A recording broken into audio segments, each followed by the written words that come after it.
नमस्कार विजय त्रिवेदी जी मार्कंडेय जी हमारे साथ हैं और हम बात आज जब हेरम्ब स्टूडियो पर करने वाले हैं जून के महीने में तो विशेष करके बहुत सारी नई नई बातें योग के बारे में ध्यान के बारे में विजय जी से सुनने का ये अवसर रहेगा।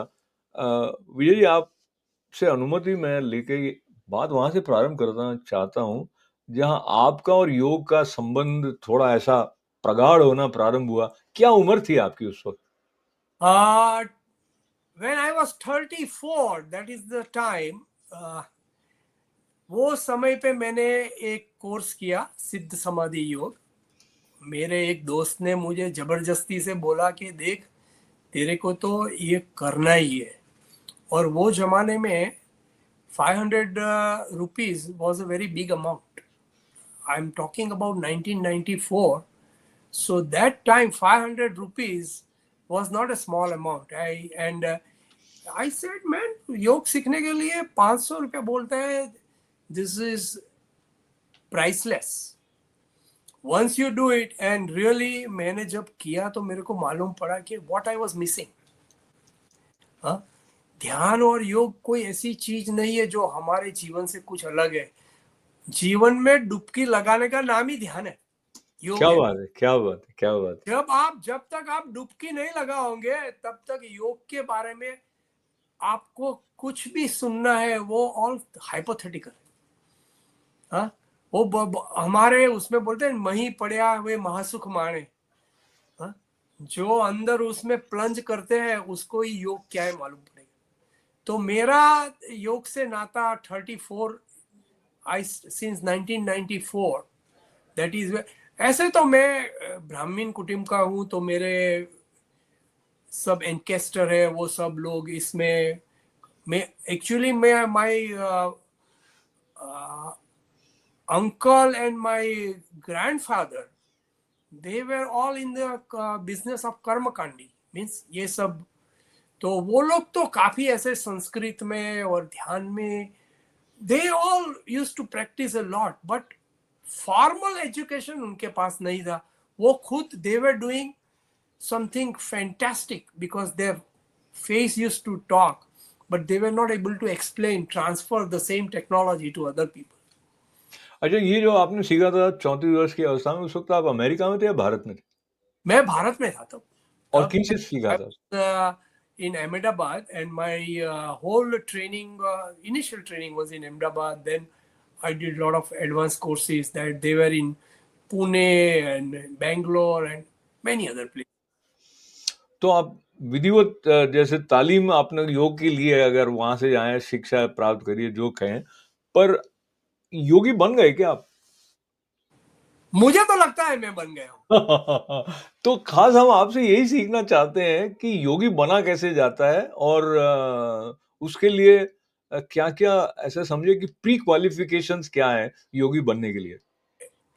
उसके वो आंसर करने के पहले मैं आपको बताता हूँ कि योगी के लिए कोई भी एक्सटर्नल सर्टिफिकेशन इज इनवैलिड।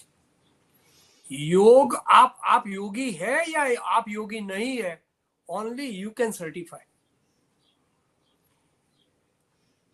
आपके before coming to the answer to your question, see योग का मतलब क्या है?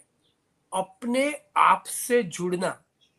Who else can certify whether you are connected with yourself or not, other than you?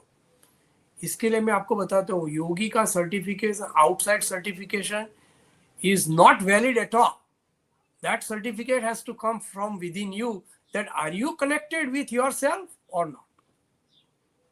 Okay, आपका दूसरा क्वेश्चन था सर वो को। तो नहीं, ये सर्टिफिकेट वाली बात भी मुझे अच्छी लगी। तो अल्टीमेटली प्रमाण इसका आपके भीतर ही है कि आप योगी हो कि भोगी हो कि क्या हो, और किसी को पता नहीं चलेगा। योगी का योगी मतलब ऐसा नहीं है कि आप भोग नहीं करते हो। हाँ, ये भी देखो क्लियर हो हमारे में इतने गलत गलत ये सब, there are so many wrong concepts about योग, same as so many wrong concepts about religion and God. गया। योगी का मतलब है जो अपने आप से मिला हुआ है, the one who is experiencing their own higher consciousness, they are yogi.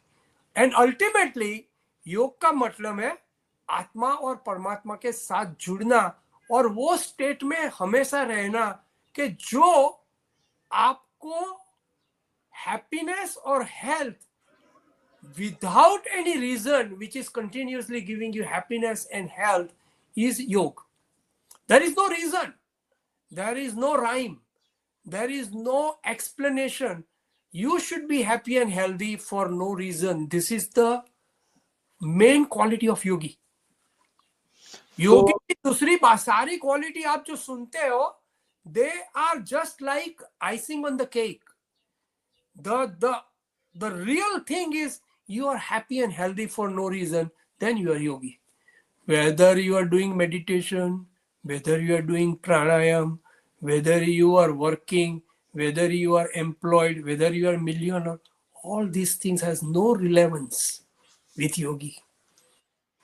Yogi is self and only self. इस सेल्फ की बात को लेते हुए आपकी बातें ऐसी होती हैं कि ऐसा लगता है कि हम आपके साथ-साथ चलें, फिर लगेगा आप तो उड़ के कहीं पहुँच गए। इसलिए मैं इसलिए कह रहा हूँ कि पहले तो आपने कहा कि अपने आप से जुड़ना योग है, फिर आपने वो आत्मा से परमात्मा के जोड़ने की बात करी। तो आत्मा से परमात्मा वाली को थोड़ा पीछे रखते हैं, वापस इसका मतलब समझने की कोशिश करते हैं कि अपने आप से मिलना, अपने आप से जुड़ना क्या है?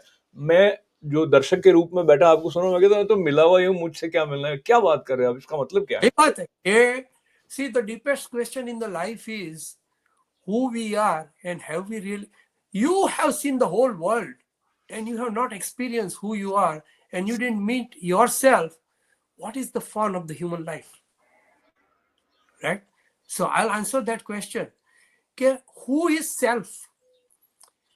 दुनिया में सबसे जो मुश्किल जो सवाल है वो बोलना है मैं कौन हूं, मैं कहां से आया हूं और मुझे क्यों यहां लाया गया है। ये तीनों सही बात है।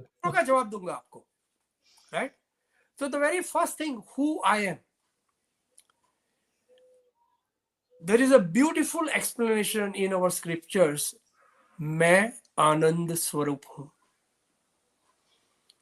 आनंद का अनुभूति मेरे जीवन का मुद्रा लेख है।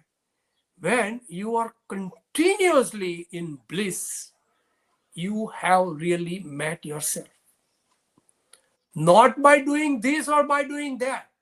मैं अगेन आपको बोलता हूं, आप कितनी बार you are getting on शीर्षासन or you are doing सूर्य नमस्कार or you are sitting in meditation, all this may help, may not help. But if you are in Anand continuously for no reason, you have met yourself. हमारे मूलभूत स्वरूप सत चित आनंद, आनंद के लिए हम सत, we are using truth. What is the truth? Through the truth, through the experiencing truth, we get into the higher consciousness which leads into bliss. सच्चिदानंद का मतलब यही है। तो what is self? Self is सत चित आनंद। जब आप आनंद में रहते हो, there is no other truth you need to find, and you are continuously in that consciousness of Brahman and you are at bliss. अभी आप बोलेंगे why you are brought in this world? आप सच्चिदानंद है तो why आपको भगवान ने आपको यहाँ, why we are given this body? Correct. उसके पूछे भी the God has created us to make this play spicy. Every person brings in a different quality through their role in the world.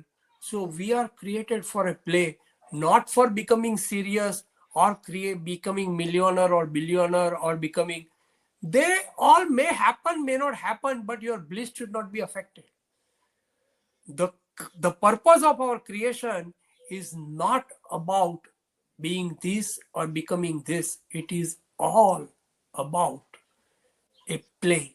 The God wants to create a play in the world which is really so much about happiness, joy, living a life of sahajivan, huh?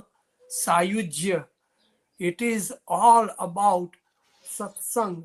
It is all about experiencing bliss all the time. That is the purpose of us really coming here. देखिए, जब हम इस तरह की बातचीत कर रहे हैं, वो चटाई की तरह हो रही है, सब अच्छी-अच्छी बातें कर रहे हैं। मैं थोड़े से दूसरे रंग के चिंतन को इसलिए कि थोड़ा ऐसा बने स्वरूप जिसमें जो भी हम में से जहाँ भी हैं, वहाँ उसको थोड़ा-सा वो छू सकें। तो एक तो पहले आपने ये कह दिया था कि भोग योग से अलग नहीं है। अभी जब आप बात कह रहे थे मतलब आपने कहा कि भोग को डिनाई करने की ज़रूरत नहीं है योगी होने के लिए। फिर अभी जब आप बात कर रहे थे तो आपने कहा ये सत्संग के लिए है, तो अब सत्संग सत्संग तो भोग नहीं होता है प्रभु। एक तो ये बात हो गई और दूसरा जो बात आप कह रहे हैं उसमें आनंद है, आनंद है, आनंद है ऐसा मुझे सुनाई दे रहा है, चाहे ब्लिस वर्ड हो, जॉय हो वगैरह। और हम में से बहुत सारे लोग ऐसी अवस्थाओं में होंगे, चाहे आर्थिक कारणों से, चाहे संबंधों के कारणों से, उनको लगेगा ये बात क्या कर रहा है, ये कोई प्रैक्टिकल बात थोड़ी है, मैं इतनी दुखी हूँ, मैं इतना दुखी हूँ, मुसीबतों में हूँ और ये कह रहा है आनंद, ये कहाँ से आ रहा है ये मनुष्य? सो दोनों को आप एड्रेस करें। तो पहले हम आपका योग और भोग का लेंगे, बाद में हम सुख दुख की बात करेंगे। तो आप मेरे को, before I reply to you, who is the biggest yogi and bhogi in our culture? देखिए, मेरे को तो श्री कृष्ण ही याद आ जाते हैं। सही बात है, ठीक है। बोलते हैं Krishna biggest yogi and biggest भोगी। ठीक है। करेक्ट। देखो, you talk about Anand and bliss. आप भोग किसके लिए कर रहे हैं? आनंद के लिए।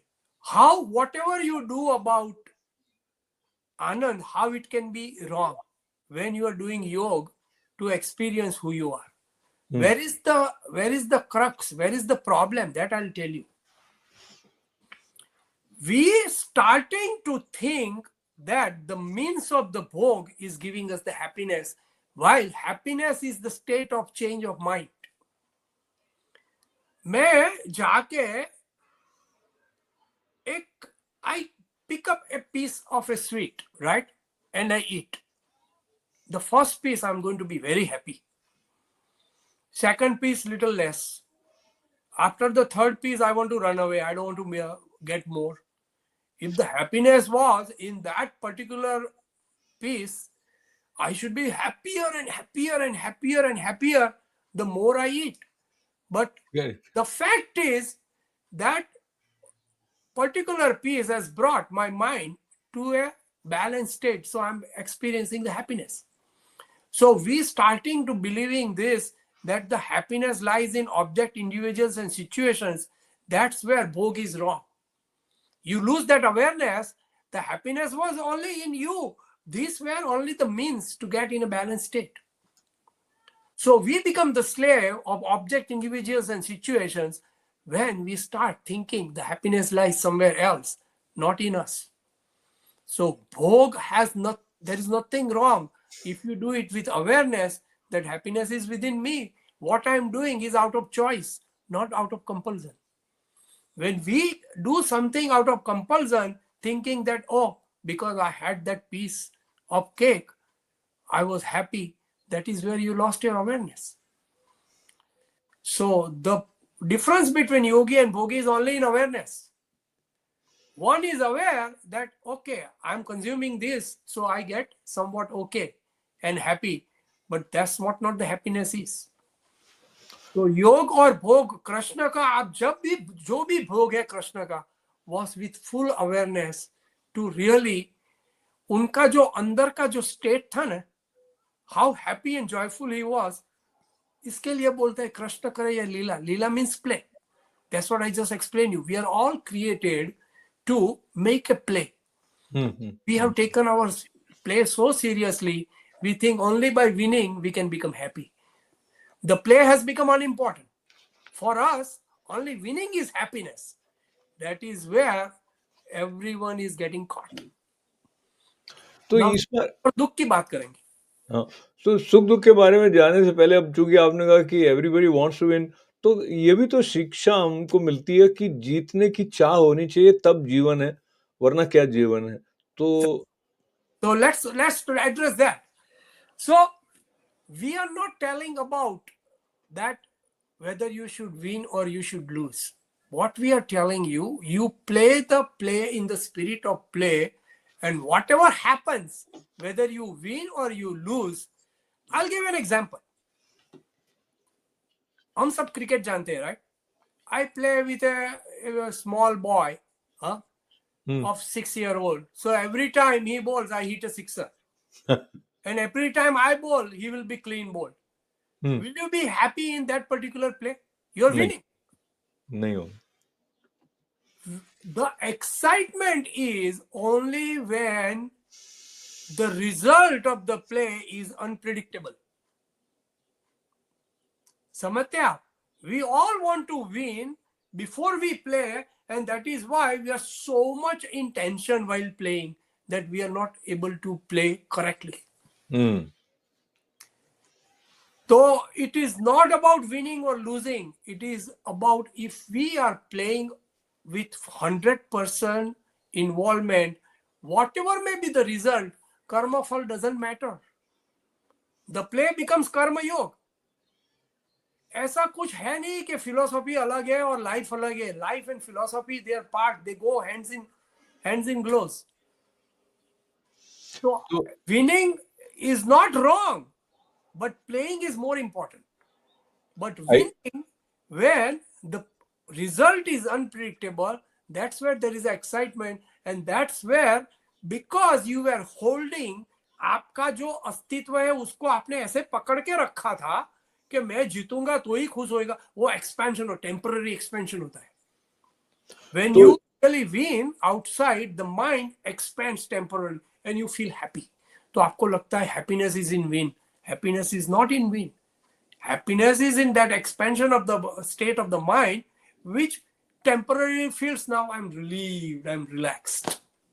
अच्छा, तो ये थोड़ा सा एक पेच है इस बात में.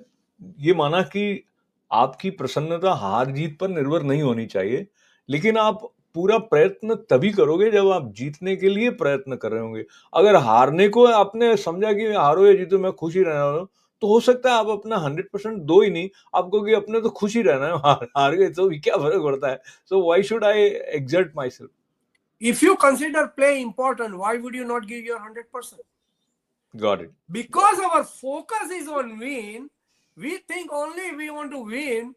If you say, no, I want to play whatever is in front of me 100%, we are not saying that you are not going to win or you are not going to lose. समझ गया. I got it. एक चीज मैं आपको बताता हूँ. No, this is more important than what we have discussed. ठीक है. There is an activity. There is one particular thing. The most important element of our life is from morning to evening activity, right? Any activity we do, we want a desirable outcome. आप उसको win बोलते हैं, मैं आपको उसको generic term में बोलता हूँ, a desirable outcome. ठीक है. What is the possibility and probability of desired outcome whenever you indulge into an activity which you have not done before? What is the probability? I'm asking you. आपने जो चीज नहीं की है, which will lead to some excitement, what is the probability of the desired outcome is 50-50. सही है. अभी मैं आपको एक बहुत ही इंपॉर्टेंट कॉन्सेप्ट देने जाने रहा हूं, जी. जो आपको इतने सालों से लोग कर्मयोग और कर्मफल की बात करते हैं, but nobody has addressed it correctly because there is slight misconception. See, when I do something with a desired outcome has only one possibility कि मेरे को यही चाहिए, that is attachment. आप prison में बंद हो गए. You are doing 50 activity in a day and 50 outcome you want desired, you are completely cramped. आप पूरे जेल में है अभी. There are 50 roads holding you and you break one road, you feel happy. So activity, instead of really taking you into the higher state, activity का जो result है, it is on your, आपके sir पे वो चढ़ के बैठा है. But if you are in that knowledge कि भाई मैं जो कर रहा हूं, there are 100 different possible outcomes, but I am pursuing one of them. The possibility is there there can be different outcome also. I am pursuing only one, but if I am pursuing only that I should get, you will be always under tension. You are not free to play. आपका play में आपका potential पूरा दिखेगा नहीं, because your focus, you are already having so much of tension within you that you cannot really express yourself. Your expression will come only when you have that knowledge. I am pursuing only one particular outcome, but there can be more than one outcome, and I will be okay with it. This is where you break the attachment with the fruits of the action. It is not that you don't want to see. हम क्या बोलते हैं, कर्मफल की आशा मत करो. That is a stupid way of telling कर्मफल, karma yoga. You are definitely pursuing one with an awareness that there can be more than one outcome. You will be relaxed, you will be released. मैं बहुत relax हो रहा हूँ आपकी बातें सुनते हुए, और हमारे कुछ दर्शक भी हो रहे होंगे जो आपके इस कॉन्सेप्ट को पकड़ रहे होंगे, तो उन्हें ये पता लग जाएगा कि आप कार्य करने में फ्रीडम एक्सरसाइज करते हुए एक प्ले की तरह, एक क्रीड़ा की तरह आनंद से कर रहे हो। अब पहले हमने जो बात कर रहे थे कि आपने कहा कि आप अपने आनंद की अभिव्यक्ति के लिए कर्म कर रहे हो, एक्सप्रेसिंग योर हैप्पीनेस और ब्लिस। फिर मैंने आपसे ये कहा था कि भाई कई लोग अभी मुसीबत में मन से पकड़े हुए हैं कहीं पे, तो उस बात को भी अपनी जगह रखते हुए इससे कनेक्ट कर देते हैं जो इस विषय को हमने लिया था, क्योंकि योगी बनना और प्रसन्न चित्त से स्वतंत्र होकर कार्य करना पूर्ण मनोयोग से, मुझे लगता है दोनों एक ही बात हो जाएगी। तो योगी जो है वो पैदाइशी योगी होता है, वो अभ्यास से योगी होता है, योगी के लिए कोई गुरु होना आवश्यक है। और आपने कहा कि प्रमाण अपने हृदय में, कई बार हमारा हृदय जो मन है वो हमको कुछ गलत भी कह सकता है कि आप तो सही हो वगैरह, इन सब के बारे में थोड़ा कुछ बताइए। तो देखो, अभी ये जो सब्जेक्ट के जो आपके क्वेश्चंस है ना, उसके आंसर बहुत प्रोफाउंड है, और हर एक को अपना आंसर खुद ढूंढना है. Every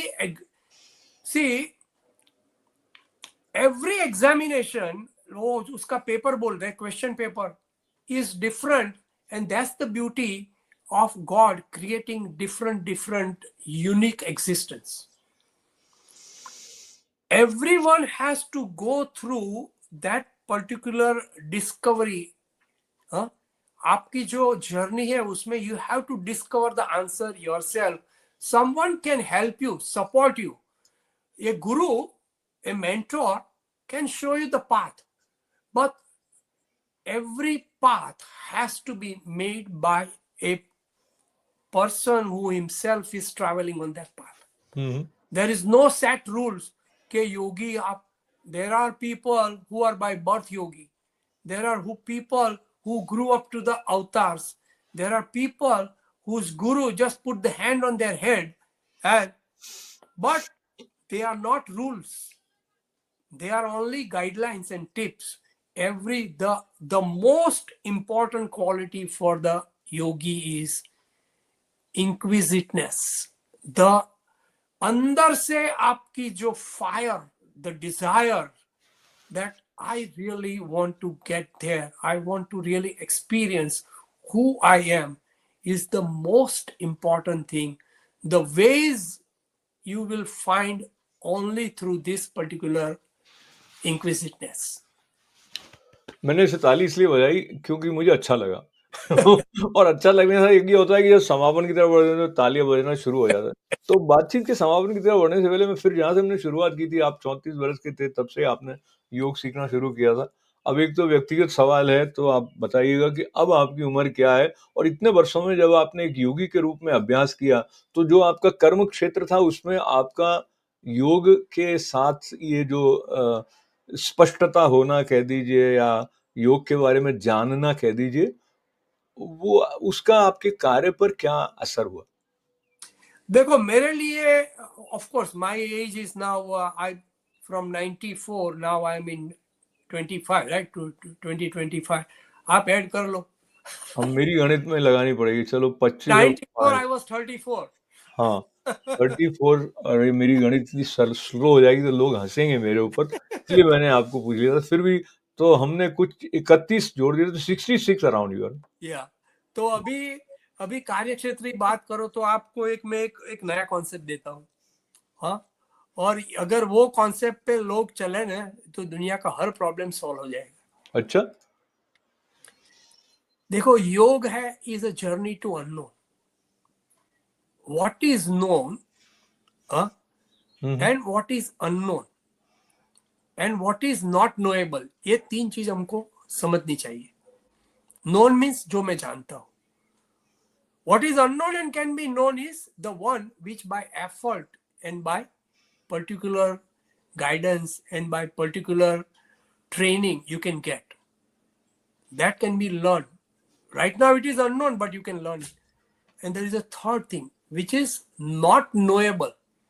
The meaning of not knowable is doesn't mean it is not experienceable. It is experienceable, but not understandable. हम्म। जब आदमी ये स्टेज में आता है कि वो अनुभव करता है और उसको अंडरस्टैंड करने की जरूरत नहीं लगती है, he doesn't feel that it needs to be understood, it can be only lived, it can be only experienced, समझ लो वो पूरा योगी हो गया। क्या बात।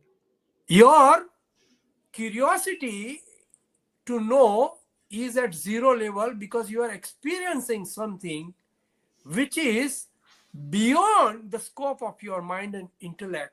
That is a yogi who is totally at rest with himself.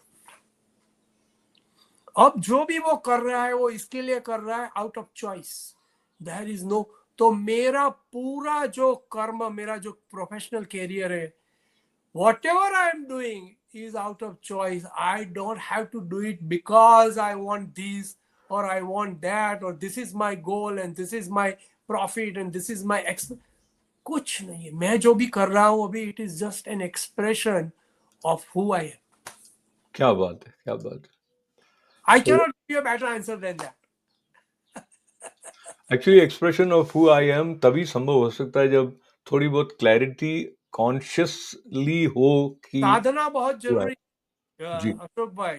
जी। मुझे लगता है कि मेरी लाइफ में मैंने एक चीज में मैं कंसिस्टेंट हूं, तो मैंने मेरी साधना को हमेशा प्रायोरिटी दिया है। अब ये साधना कैसे आप करते हैं वो भी थोड़ा सा बता दीजिए यदि बता सकें। वो साधना की बात नहीं कर रहे। वो आपको मालूम है, वो जोक मालूम है? We have time, I will tell you that हाँ जोक। हाँ बताइए। तो एक विलेजर उसके दोस्त को लेके जाता है, he goes to Swami ji के, स्वामी जी हमको बहुत ठंड लग रही है, आप कुछ ऐसा बताओ कि ये ठंड निकल जाए। तो बोलता है उसका देयर आर टू वेज, एक तो आपको मैं अदरक वाली चाय देता हूं और दूसरी आपको साधना सिखाता हूं। वो लेकिन 20 साल लगे, वो 20 साल की है साधना, 20 साल की है। तो वो बोलते हैं साले अदरक वाली चाय अच्छा है यार, 20 साल करेगा। बोले चाय लाओ, चाय पीते हम। के साधना चाय लेके आओ। वो 20 खतरनाक साल का जोक था साधना ये को चाय ये पे चला ये गया। जोक सुना के आपने बता दिया कि योग और भोग साथ साथ चल। So he Shri thought Ram what he Shri Ram lost. Shri Ram Shri Ram Shri Ram. तो ये हंसते खेलते आप योगी बनने के बाद में भी हंसते खेलते रहेंगे, इसका मैं प्रमाण तो विजय जी ने। मैं तो हमेशा सबको बोलता हूँ ये योग बोग तो मेरा साइड बिजनेस है, हमेशा आनंद में रहना वो मेरा मेन बिजनेस है। बढ़िया है। तो मैं अभी स्वामी अनुभवानंद सरस्वती जी के साथ था, वो भी मौज में रहो का संदेश देते हैं। और मैं जब जोधपुर में था, एक विवेकानंद केंद्र के सेवावृत्ति मुकुल कानिटकर जी थे, वो योग की परिभाषा देते थे, विपरीत परिस्थितियों में मुस्कुराना ही योग है। और हमारी श्रीमद् भगवद गीता में जो योग कर्मसु कौशलम है, उसका अर्थ कुछ लोग ये लगा देते हैं कि योग का मतलब कि कर्म जो है वो परफेक्ट करना है, जबकि जो संत वाणी हम श्रवण करते हैं तो बताते हैं कि नहीं, उससे अपने भीतर की कुशलता जागृत होती है योग के अभ्यास से। तो उसको हम कैसे-कैसे देखते हैं। और बल्कि क्या होता है जब हमें उपदेश देने होते हैं, हम एक राजनीतिज्ञ हों या समाज सेवी हों, तो हम जो धार्मिक संदर्भों को अपने हिसाब से मोड़-मोड़ के ऐसे बना देते हैं। जैसे भारत में जो इंश्योरेंस कंपनी वाले हैं, वो भी योगक्षेमम वहाम्यहम लिख देते हैं। अब वो कहाँ योग है, वो वाला कौन-सा योग है? पर उसमें कोई आपत्ति नहीं करता है कि आप ये इसका अनर्थ कर रहे हो अर्थ का वैसे। हालाँकि वो मैच हो जाता देखो, ये उनका नाम तो मैं भूल गया, लेकिन ये हरिद्वार के चंद्र स्वामी, वो मैं न्यूजीलैंड में था तब एक बार वो आए थे कि happiness is not in Mercedes in mention. मस्त रहो, व्यस्त रहो, वो अपने आप में रहो। बाद में आपके पास मेंशन है तो भी ठीक है, मर्सिडीज है तो भी ठीक है, बट उससे पहले मस्त रहना सीखो। मस्त रहना ही योगी का सबसे बड़ा मुद्रा लेख है। अच्छा, मस्ती में मैं ये बता देता हूँ अपने दर्शकों को समापन से पहले कि जो विजय हैं, विजयी भव का संदेश लेकर आते हैं, वो योग के लिए आवश्यक है। और जो अशोक हैं, वो शोक रहित होकर जीवन अपनाने का संदेश लेकर आते हैं, वो योग है। तो हम दोनों की तरफ से आपके लिए योग के इतने सारे उपहार पहुँचाते हुए ले लेते हैं विदा। और हाँ, हैरम स्टूडियो जो है उसको आप लाइक सब्सक्राइब करें, क्योंकि हम इस तरह के जीवन के सौंदर्य को जीवन में अपलिफ्टिंग वे में कैसे हम इसको अपनाएँ, उसकी बारे में चर्चाएँ अलग-अलग विषयों पर करते हैं। पुनः-पुनः मैं बहुत सारा प्रणाम, आभार के साथ, धन्यवाद के साथ में, श्रद्धा के साथ में विजय जी को अर्पित हाँ, करते हुए ये इंटरनेशनल योग डे पे ही बात करना ऐसा नहीं है, कभी बीच बीच में भी बात हाँ, कीजिए। बिल्कुल, बिल्कुल। और योग तो 24/7 है ना, तो नित्य रहने वाला है। अच्छी बात। थैंक नमस्कार। You sir, thank you for having me. Thank you sir. नमस्ते। ओके।